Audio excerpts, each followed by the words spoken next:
It's February 1st, Serenity Farms, still some snow on the ground. Most of the worst is over. Gonna take a look at the plants, see how well they held up. Some of these, as you can see, it's not so much what you can see, it's how some of these plants didn't do very well at all. Now all these I applied pollen to at the end of the year with the idea that the seeds that they would generate would then sprout underneath these plants. So from what I can see so far, this row and this particular plant just seem to have done better than the rest of them. So I'm hoping to see a lot of sprouts come springtime. It's going to be a natural sprouting.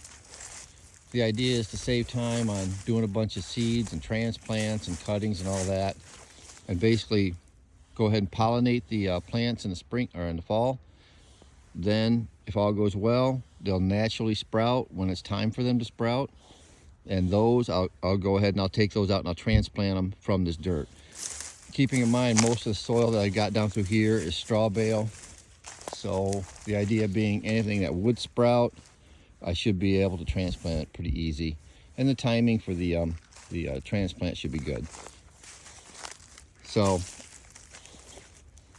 the way it looks right now, if I have a lot of small little plants that pop up here in the springtime, those will get priority over these other rows that didn't do very well. Now I think at this point,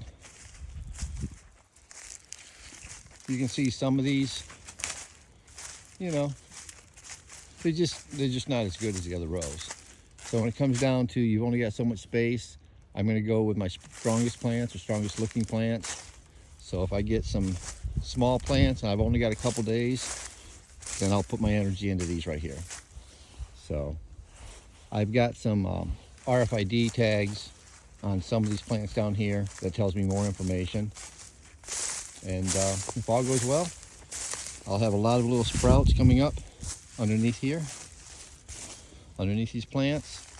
And as they pop up, I'm going to very carefully pick them up and transplant them in a better row and move them over, giving this row the priority because this particular set of seeds just seemed overall stronger. So there you go, Serenity Farms. Thanks.